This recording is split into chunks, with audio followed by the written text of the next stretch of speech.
Hello বন্ধুরা, আজকে আমরা আহ, আলোচনা করব আলোর একটি ধর্মের বিষয়, যেটা আহ, মূলত তরঙ্গের ধর্মের জন্য দায়ী। এর আগে আমরা তরঙ্গ সম্পর্কে বলতে গিয়ে প্রথমেই আমরা যেটা জেনেছিলাম সেই ক্লাস 11-12-এ, সেটা হলো আহ, শব্দ তরঙ্গ। এখন শব্দ তরঙ্গ কিভাবে সৃষ্টি হয় সেটা আমরা প্রথমে জেনেছিলাম, এবং সেই তরঙ্গটা কিভাবে আমাদের কান পর্যন্ত পৌঁছয় সেটা আমরা পড়েছি বিস্তৃতভাবে। সেখানে দেখেছি শব্দ তরঙ্গ প্রপাগেশনের জন্য বা মাধ্যমের মধ্যে দিয়ে যাওয়ার জন্য একটা মাধ্যমের প্রয়োজন হয়, এবং শব্দ তরঙ্গ আর কিছুই নয়, এটা একটা মেকানিক্যাল ডিস্টারবেন্স। যে ডিস্টারবেন্সটা মাধ্যমের বায়ু কণাগুলোকে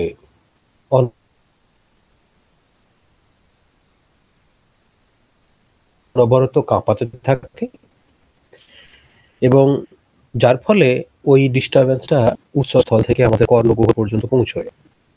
এবং সেখানে আমরা আরো পড়েছিলাম যে শব্দ তরঙ্গ বায়ুর মধ্যে দিয়ে দুভাবে প্রবাহিত হয়, একটা অনুদৈর্ঘ্য তরঙ্গ আর একটা অনুপ্রস্থ তরঙ্গ। দুটোরই আমরা আহ, আহ, প্রয়োগ দেখেছি। এবং এরপরে আমরা আরো যেটা জেনেছিলাম যে তরঙ্গ, আমাদের শব্দ তরঙ্গ বায়ুর মাধ্যম দিয়ে যখন প্রবাহিত হয় তখন সে অনেকগুলো ঘটনা ঘটায়। তার মধ্যে একটা হচ্ছে যে প্রতিফলন, আর একটা প্রতিসরণ বা বিচ্ছুরণ। এবং সে আরো কতগুলো ঘটনাবলী দেখায়, যার একটার নাম হচ্ছে ব্যতিচার। এখন এই ব্যতিচারের অনেক রকম ফের আছে।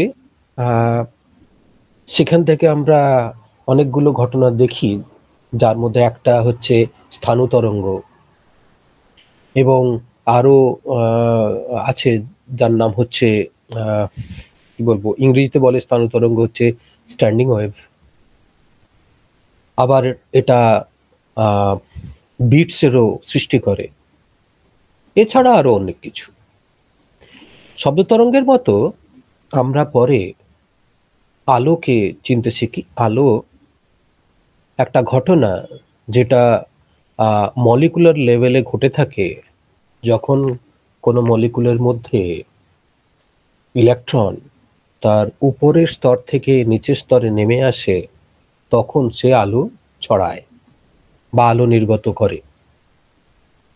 সে যেখানে যেভাবেই হোক না কেন, যদি এই ধরনের ঘটনা ঘটে থাকে তাহলে আলোর সৃষ্টি হয়।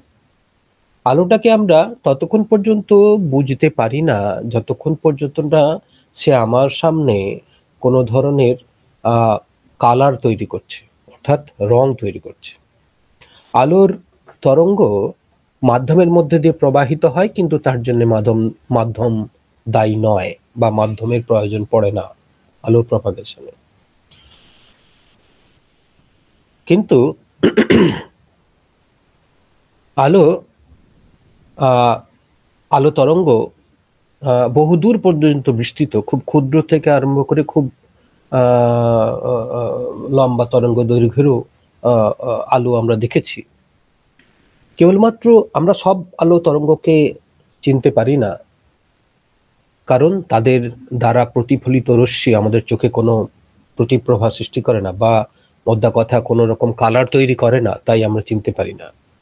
যেমন মাইক্রোওয়েভ, এটা যেমন খুব বড় তরঙ্গ দৈর্ঘ্যের একটা আলো, তেমনি এক্স রে বা গামা রে, এরাও কিন্তু অনেক সময় আমাদের সামনে কোনো ধরনের প্রতিফলন তৈরি করে না, ক্ষেত্র বিশেষ ছাড়া। গামারে তো কোনো ক্ষেত্রেই আমরা বুঝতে পারি না। যদি আলোর তরঙ্গ দৈর্ঘ্য ভালো করে বললে, যদি ওর কম্পাঙ্ক 10^14 13 থেকে 14 অর্ডারে হয়, তাহলেই আমরা তাকে দেখতে পাই। সে প্রতিফলন সৃষ্টি করে এবং আমাদের চোখে দৃশ্যমানতা তৈরি করে। আমরা আজকে আলোর যে ঘটনাবলীগুলো পড়বো সেগুলো সবই কিন্তু দৃশ্যমানতার উপরে দাঁড়িয়ে, অর্থাৎ আমরা আজকে আলোর সেই ধরনের রেঞ্জ নিয়ে কথা বলবো, ফ্রিকোয়েন্সি রেঞ্জ নিয়ে, অর্থাৎ কম্পাঙ্কর নিয়ে কথা বলবো যেগুলো আমাদের চোখে কালার তৈরি করে। মোদ্দা কথা দৃশ্যমান আলো। দৃশ্যমান আলোর শব্দের মতোই যেহেতু তরঙ্গধর্মী, ওর তরঙ্গধর্মিতার জন্য ও কিন্তু ব্যতিচার ধর্ম দেখায়। এছাড়া ব্যতিচার ধর্ম ছাড়াও ও কিন্তু অপবর্তন দেখায়। অপবর্তন ইংরেজিতে আমরা বলি ডিফ্রাকশন, আর ব্যতিচার বলতে আমরা বলি ইন্টারফারেন্স। এই দুটো ছাড়া এটা শব্দও দেখাতো, কিন্তু আলোক তরঙ্গ আরো একটা ঘটনা দেখায়, সেটার নাম হচ্ছে পোলারাইজেশন ইংরেজিতে, যার বাংলাতে বলে সমবর্তন। এই সমবর্তন ঘটনাটা আমরা সচরাচর বুঝতে পারি না, কিন্তু কিছু বিশেষ বিশেষ পদার্থের ক্ষেত্রে এই সমবর্তন ঘটনাটা আমরা চিনতে পারি। পরে ব্যাখ্যা পাওয়া গেছে যে এগুলো সমবর্তনের জন্য হচ্ছে, আলোর সমবর্তনের জন্য হচ্ছে। এখন আমাদেরকে যদি আলোর সমবর্তন ঘটনাটা বুঝতে হয়, আমাদেরকে প্রথমেই জানতে হবে আলো আসলে কি। না, সবাই বলবে আলো একটা তরঙ্গ। আলো যদি তরঙ্গ হয় তাহলে তার কম্পনটা কেমন? এখানে কিন্তু যখনই আমরা কম্পন বলতে চাইবো তখন কিন্তু এটা সেই শব্দ তরঙ্গের মতো একটা কল্পনা আমার সামনে ভেসে উঠবে, যেটা কিন্তু সর্বার্থে একই নয়। সেখানে মাধ্যমের কণাগুলো কাঁপছিল, তাদের কাঁপার বিস্তার মোতাবিক আমরা সেখানে একটি ক্রেস্ট পেয়েছিলাম বা ট্রাফ পেয়েছিলাম, অথবা এমন কণাও অবস্থানও পেয়েছি যেখানে কণার কোন একটা স্থানিক মুহূর্তে বা কোন একটা মুহূর্তে কোনো রকম বিস্তারই নেই। তো ওই কণাগুলোর বিস্তারের উপর নির্ভর করে আমরা তার তরঙ্গটা এঁকেছিলাম। সেটা কিছুটা আমরা জেনেছি সাইন ইকুয়েশনের মতো বা কোসাইন ইকুয়েশনের মতো। একইভাবে আলো কিন্তু তাই, আলো কিন্তু ওই সাইন ফরম্যাটের মতো করে পরিবর্তিত হয় ইন বিটুইন 0 to 360 ডিগ্রি। কোসাইনও তাই, কিন্তু তাদের মধ্যে একটা পার্থক্য আছে, দশা পার্থক্য 90 ডিগ্রি। ওই দুটো ফাংশনের মধ্যে ছেড়ে দিই সেটা আপাতত। তো শব্দ তরঙ্গের মতো আলোক তরঙ্গ কিন্তু একটা তরঙ্গ। তাহলে এই তরঙ্গটা কি করে বুঝবো? আমরা তো কখনো আলো গেলে বুঝতে পারি না এরকম তরঙ্গ একটা এলো। হ্যাঁ, ঠিক, তরঙ্গ বলে আমরা জেনেছি, কিন্তু তরঙ্গর এক্স্যাক্টলি তার রূপটা কেমন সেটা কিন্তু ততদিন পর্যন্ত বুঝতে পারিনি যতদিন পর্যন্ত না ম্যাক্সওয়েলস এই ঘটনাটাকে ব্যাখ্যা করে বলেছেন যে আলোক তরঙ্গ আর কিছুই নয়, এটা হলো একটি তড়িৎ চুম্বকীয় প্রভাব বা তড়িৎ চুম্বকীয় কম্পন। অর্থাৎ মাধ্যমের মধ্যে দিয়ে তড়িৎ ক্ষেত্র এবং চুম্বক ক্ষেত্র সমকোণে যদি কম্পিত হয়, তাহলে তড়িৎ এবং চুম্বক ওই দুটোর সঙ্গে সমকোণে নাকি আলো মাধ্যমের মধ্যে দিয়ে অগ্রসর হয়। অর্থাৎ আমি বলতে পারি ওটা কিছুটা দেখতে এরকম লাগে। এই যে বাল্ব থেকে আলো বেরিয়েছে, সেখান থেকে দেখো আমি কি বলবো, ওই যে হলুদ আঁকা বাঁকা লাইনগুলো দেখানো হচ্ছে, ওগুলো এক একটা তরঙ্গকে দেখানো হচ্ছে। প্রতিটা আলো থেকেই কিন্তু, আলো উৎস থেকেই কিন্তু আলো যে বেরোয়, এরকম সব দিকেই তাদের কম্পন থাকে, সব ভাবেই। এরকম কোনো নির্দিষ্ট নেই যে পার্টিকুলারলি একটা ডিরেকশনে কম্পন থাকবে। তো তো এই যে কোন একটা আলোক উৎস থেকে বেরোনো আলোর এরকম যদি সব দিকে কম্পন থাকে, কোন দিকে কোন সময় এক্স্যাক্টলি কম্পনটা আছে সেটা কি আমরা বুঝতে পারি? এটা হয়তো বলা সম্ভব নয়, বা খুব স্টেট অফ দ্য আর্ট ইনস্ট্রুমেন্টে হয়তো এটা বলা সম্ভব, কিন্তু আমরা এই মুহূর্তে বসে সামনে দাঁড়িয়ে একদম ইনস্ট্যান্টলি বলা সম্ভব নয়। কিন্তু বৈজ্ঞানিকরা দীর্ঘদিন ধরে এর উপরে পর্যালোচনা করেছেন এবং বিভিন্ন ধরনের চিন্তাধারার বিকাশ ঘটিয়ে আমাদের সামনে কিন্তু এটা অনেকখানি উন্মোচন করেছেন যে ওর ওর কম্পনটা কিভাবে হয়। তো খুব গোদাভাবে বললে আমরা বলতে পারি যে যেহেতু ম্যাক্সওয়েল বলেছেন যে একটা আলোক তরঙ্গ মধ্যে কিন্তু দুই ধরনের কম্পন আছে, একটা হচ্ছে ইলেকট্রিক ফিল্ডের দরুন হয় আর একটা ম্যাগনেটিক ফিল্ডের দরুন হয়। এই দুটো কম্পন দেখতে কিছুটা এরকম, ছবিতে যেমন দেখা যাচ্ছে কিছুটা এরকম, যেখানে ইলেকট্রিক ফিল্ড একটা পার্টিকুলার প্লেনে, যেটা মোদ্দা কথা বলতে গেলে আপ ডাউন প্লেনে কম্পিত হচ্ছে, আবার ম্যাগনেটিক ফিল্ডটা একটা হরিজন্টাল প্লেন বরাবর কম্পিত হচ্ছে। এই দুজনের কম্পনের সঙ্গে ওই যে মোটা অ্যারো সিমেন্টেড কালারে দেখানো হয়েছে, ওই অ্যারোটা কিন্তু আলোর টর্চের দিক বা আলোর অগ্রসরের দিককে ব্যাখ্যা করছে। আলোর অগ্রসরের দিকটা কিন্তু ইলেকট্রিক ফিল্ড এবং ম্যাগনেটিক ফিল্ড দুটোরই অভিলম্ব। এখন মাধ্যমের মধ্যে দিয়ে যখন এরা প্রপাগেটেড হয়, মানে যখন এরা অগ্রসর হয়, আমরা জেনেছি যে এই চুম্বকীয় তরঙ্গের জন্য আমরা বিশেষ এফেক্ট অনুভব করি না বা পাই না, বা চুম্বকীয় তরঙ্গ মাধ্যমে খুব একটা এফেক্ট দেখায় না। যত কিছু আলোর এফেক্ট সেটা কিন্তু তার ইলেকট্রিক ফিল্ডের জন্যই মূলত হয়ে থাকে। তো সেই ধারণা থেকে আমরা এই চ্যাপ্টারে আমরা যখন পোলারাইজেশনের কথা বলবো, আমরা মূলত কিন্তু ওই আলোকের তড়িৎ ক্ষেত্রের কম্পনটাকে নিয়েই আলোচনা করব।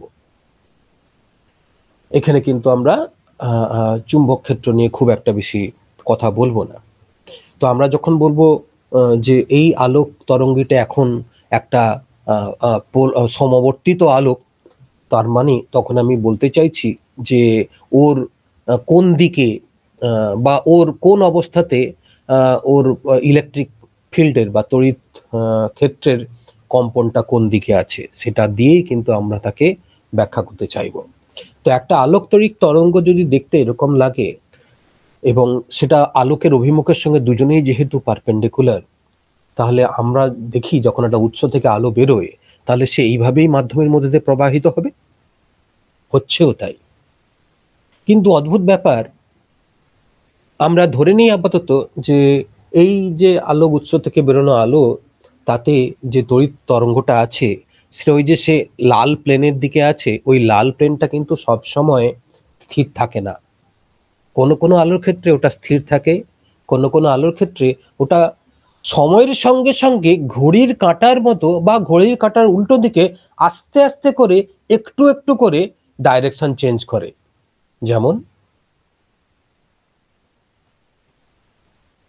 এই যে এখানে দেখো একটা কালারফুল একটা হোয়াইট স্ট্রেট লাইন আছে, যেটা অ্যাক্সিসের মূল বিন্দু। তার উপরে একটা কালারফুল স্পাইরাল সামনের দিকে অগ্রসর হয়েছে একটু একটু করে, এবং ওই স্পাইরালের হাইটটা বা ওই স্পাইরালের গ্যাপটা স্ট্রেট লাইন থেকে সর্বত্র সমান। এই যে ওই যে ইন্টেন্স কালারফুল স্পাইরালটা দেখানো হয়েছে, ওটা আর কিছুই নয়, ওটা হচ্ছে ইলেকট্রিক ফিল্ডের ম্যাগনিটিউড, অর্থাৎ সর্বোচ্চ বিস্তার। ওই সর্বোচ্চ বিস্তারটা সময়ের সাথে সাথে কেমন ভাবে রোটেট করছে সেটা কিন্তু এখানে দেখানো হয়েছে। শুধু রোটেটই করেনি, সেটা আবার সামনের দিকে অগ্রসর হচ্ছে, কারণ আলোটাই তো সামনের দিকে অগ্রসর হচ্ছে। তাই ওখানে ওই তড়িৎ তরঙ্গের মেন বিস্তারটা সময়ের সঙ্গে সঙ্গে আস্তে আস্তে সামনের দিকে এগোচ্ছে। এটা যেমন একটা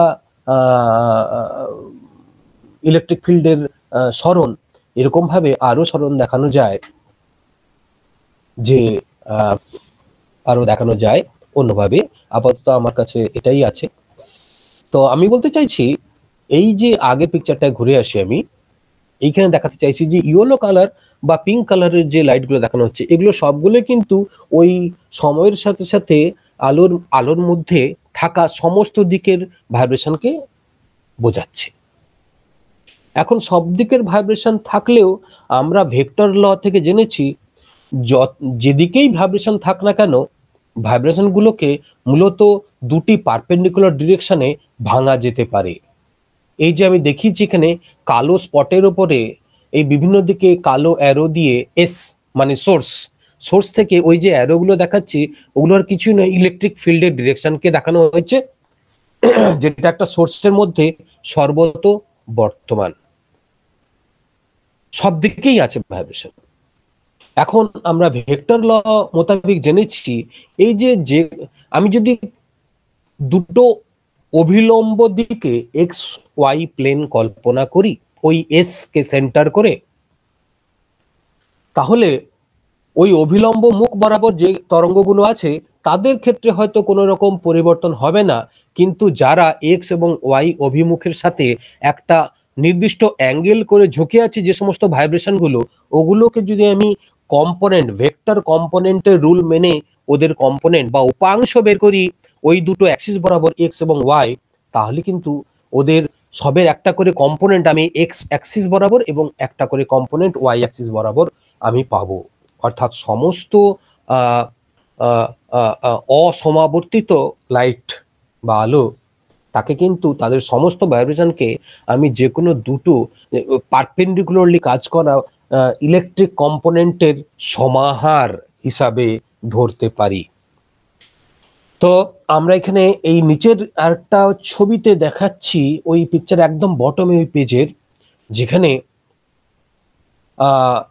একটা একটা কালো ভার্টিক্যাল লাইন, তার সাথে থাকা আরো রেড কালার দিয়ে অন্যান্য ভার্টিক্যালস গুলোকে দেখিয়েছি, অন্যান্য অ্যাম্পলিটিউড গুলোকে দেখিয়েছি, যেটা হতেই পারে সময়ের সঙ্গে সঙ্গে চেঞ্জ হচ্ছে বা সতত বর্তমান সবাই।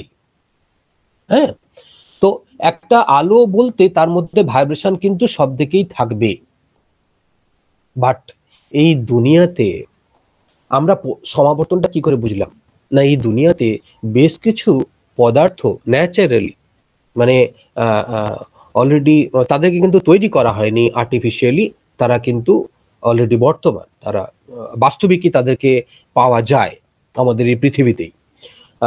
প্রাকৃতিকভাবে সৃষ্ট কিছু পদার্থ আছে যারা কিছু কিছু ক্ষেত্রে এই আলোর সামনে তাদেরকে ধরলে কিছু অদ্ভুত অদ্ভুত আমরা গুণাবলী দেখতে পাই।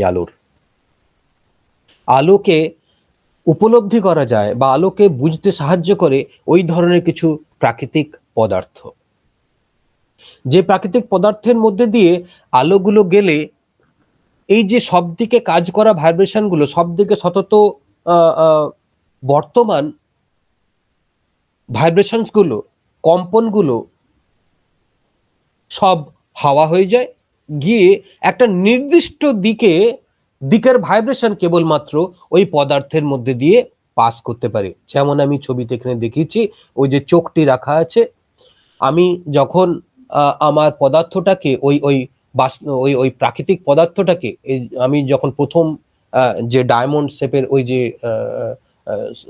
একটা পদার্থ ভার্টিক্যালি দাঁড় করিয়ে রেখেছি, সেরকম ভাবে যখন রেখেছি তখন দেখতে পেয়েছি ওই যে গ্রিন কালারের একটা ভার্টিক্যাল ভাইব্রেশনস ওর মধ্যে দিয়ে পাস করছে, অর্থাৎ একটা পার্টিকুলার ডিরেকশনাল ভাইব্রেশনস ওর মধ্যে দিয়ে পাস করতে পারছে, আর অন্যান্য দিকের কোনো ভাইব্রেশনস পাচ্ছি না। সেটা কি করে বুঝলেন স্যার? না, আমি সেটা বুঝলাম এই জন্যই যে এখন ওই প্রাকৃতিক পদার্থের পরে ওই একই ধরনের প্রাকৃতিক পদার্থ যদি আমি এই যে নতুন উৎপন্ন আলোটা বেরোলো, যেটাকে আমি গ্রিন কালারের ভাইব্রেশন দিয়ে দেখিয়েছি, ওর সামনে ধরে ওকে 90 ডিগ্রি ইনক্লাইন্ড করে দিই, অর্থাৎ হরাইজন্টালি অ্যালাইন্ড করে দিই ওই প্রাকৃতিক পদার্থটাকে, প্রথম প্রাকৃতিক পদার্থ রেসপেক্টে 90 ডিগ্রি অ্যাঙ্গেলে যদি ওকে ঘুরিয়ে দিই, অর্থাৎ পুরোপুরি হরিজন্টাল করে দিই, তাহলে দেখা যায় আমার চোখে আর কোনো আলো এসে পড়ে না।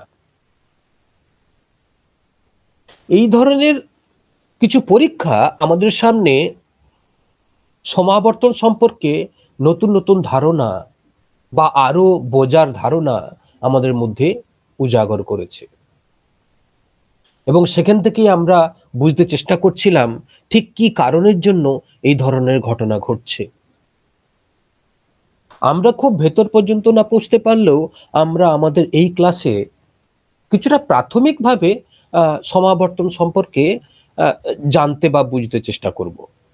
একদম মলিকুলার লেভেলে না যেতে পারলেও, সেটা আমাদের হয়তো আমাদের সিলেবাসে অতটা নেই, যেটা অন্যান্য জায়গাতে তার বিশেষ বিশেষ ক্ষেত্রে আছে। এখানে যেটুকু আছে তার মধ্যে আমরা মোটামুটি প্রাথমিকভাবে কিছু ঘটনার বিবরণ খোঁজার চেষ্টা আমরা করতেই পারি। তো আমরা পোলারাইজেশন সম্পর্কে দেখলাম যে কোনো একটা উৎস থেকে আলো যখন বেরোয়, তাকে কিছু বিশেষ বিশেষ পদার্থের মধ্যে দিয়ে পাস করালে ওর মধ্যে দিয়ে যখন প্রবাহিত হয়, আলোটা উল্টো দিকে যখন বেরিয়ে আসে, তার মধ্যে একটা নির্দিষ্ট দিকে ভাইব্রেশন থাকে, আলোর ভাইব্রেশন। মোদ্দা কথা হচ্ছে ইলেকট্রিক ফিল্ডের কম্পনটা যেদিকে থাকে সেটাকেই আমরা লোকেট করার চেষ্টা করছি বা সেটাকেই আমরা নির্দিষ্ট করার চেষ্টা করছি। তো এই যে বহুমুখী বিস্তার সম্পন্ন আলোক উৎস থেকে আমরা একমুখী বিস্তার সম্পন্ন আলো পেলাম, এইটাকে আমরা বলছি সমাবর্তিত আলো, অর্থাৎ ইংরেজিতে বলে পোলারাইজড লাইট। এই যে পোলারাইজড লাইট, এটা পোলারাইজড কিনা, অর্থাৎ সত্যি সত্যি সমাবর্তিত কিনা, সেটা পরীক্ষা করার জন্য ওই যে সেকেন্ড বস্তুটাকে আমি রেখেছি 90 ডিগ্রি অ্যাঙ্গেলে প্রথমটা রেসপেক্টে, যার পরে আমরা কোনো সময় এই 90 ডিগ্রি অ্যাঙ্গেলে রাখলে আমরা একদমও আলো দেখতে পাচ্ছি না। আবার আমি দেখা যাবে, তাজ্জব হয়ে যাব, আমরা যদি এই দ্বিতীয় বস্তুটাকে যদি প্রথম বস্তুর সঙ্গে প্যারালাল বানিয়ে দিই, তখন দেখা যাবে আমি কিন্তু ওই লাইটটাকে আবার দেখতে পাচ্ছি। যেমন পরের পেজে আসছি, এই দেখো, আমি এটা একটা মেকানিক্যাল ভাইব্রেশনের এক্সাম্পল দিয়েছি, যে ভাইব্রেশনে আমরা একটা হুক ডান দিকে রেখেছি, তোমাদের স্ক্রিনের ডান দিকে হুক রেখেছি, এবং সেই হুক থেকে একটা দড়ি বা রোপ একটা নিয়েছি, একটা কি বলবো, একটা স্ট্রিং নিয়েছি। যে স্ট্রিংটা অনেকটা লম্বা এবং দূরে আমি হাতে ধরে রেখেছি, একদম স্ক্রিনের বাম দিকে আমি হাতে ধরে রেখেছি, এবং আমি করছি কি, ওটাকে ভার্টিক্যালি আপ ডাউন ঝাঁকাচ্ছি, একটা উল্লম্ব তলে ওকে আমি কম্পিত করছি। যখনই ওকে উল্লম্ব তলে কম্পিত করব, সেই শব্দ তরঙ্গের কম্পনের মতো মাধ্যমের কণাগুলোর যেমন কম্পন ঘটছিল, এখানে ওই স্ট্রিংটার প্রতিটা কণা তরঙ্গের আকার ধারণ করে ওপর নিচে উল্লম্ব তলে কম্পিত হতে থাকবে। এবং যেহেতু ওই কম্পনটা আমার হাত থেকে প্রসারিত হয়ে ওই হুক যেটা দেওয়ালে লাগানো আছে সেখানে গিয়ে আঘাত করবে, এবং যেহেতু হুকটা একটা কি বলবো, একটা রিজিড কঠিন বন্ধন বা রিজিড ওয়াল বলা হয় এটাকে, ওটা কঠিন বন্ধনে ওটা যেহেতু বাঁধা আছে, তাই ওই বন্ধনে ওই দড়ির রিফ্লেকশনটা গিয়ে, ওই কম্পনটা গিয়ে পৌঁছলে ওখানে একটা উল্টো দিকে রিভার্স কম্পনের সৃষ্টি হবে, maintaining the Newton's third law of motion, যার ফলে দড়িতে একটা উল্টো দিকের কম্পন সৃষ্টি হবে। সেই কম্পনটা প্রসারিত হয়ে আমার হাতে এসে ধাক্কা লাগবে। আমি কন্টিনিউয়াসলি যদি ওটা উল্লম্ব তলে কাঁপাতে থাকি, তাহলে আমার সামনে একটা ঢেউ তৈরি হবে। সেই ঢেউটার লুপ একটা হতে পারে, দুটো হতে পারে, দেড়টা হতে পারে, এটা নির্ভর করছে আমি কেমন ভাবে ঝাঁকাচ্ছি তারপরে। আচ্ছা, তরঙ্গ দৈর্ঘ্যের ক্ষেত্রে আমি বললাম একটা, দেড়টা, দুটো, তিনটে, এরকম ভাবে।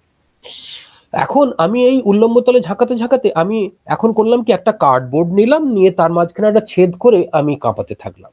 দেখলাম আরামসে আমার ওই কম্পনটা সেই হুকের শেষ প্রান্ত পর্যন্ত গেল এবং আমার হাতেও এলো কম্পনটা ফিরে, কোনো রকম ডিস্টারবেন্স ছাড়াই। এখন আমি ওই কার্ডবোর্ডটাকে ঘোরাতে থাকলাম, ওই যেমনটা মোটা কালি দিয়ে আমি হরাইজন্টালি দেখানোর চেষ্টা করেছি। যদি আমি এরকম করে ঘুরিয়ে দিই, দেখা যায় তারপর আর ওই কার্ডবোর্ডের পেরিয়ে যাওয়ার পরে আর কম্পনটা হুক পর্যন্ত বিস্তৃত হতে পারে না।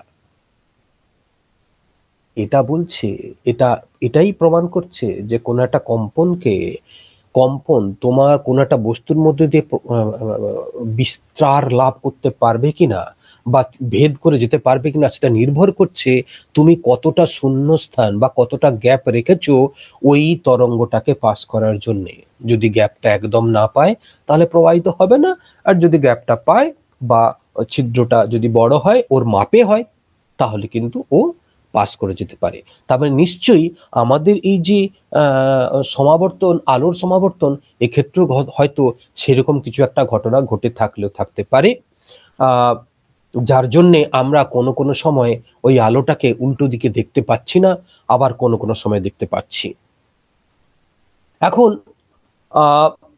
এই যে এতগুলো ভাইব্রেশন থেকে একটা ভাইব্রেশন পাওয়া, এইটাকে আমরা বলছি পোলারাইজড লাইট। ঠিক যেমন এই সোর্সে দেখানো হয়েছে, এখানে একটা আলোর উৎস থেকে বিভিন্ন দিকে ভাইব্রেশন প্রসারিত হয়ে যখন একটা বিশেষ মেটেরিয়াল, যেটাকে আমরা নাম দিয়েছি পোলারাইজার, তার মধ্যে দিয়ে যখন প্রবাহিত হচ্ছে, দেখা যাচ্ছে ওই মেটেরিয়ালটা পেরোনোর পরে একটা নির্দিষ্ট দিকের ভাইব্রেশন কেবলমাত্র ওর মধ্যে দিয়ে প্রবাহিত হচ্ছে,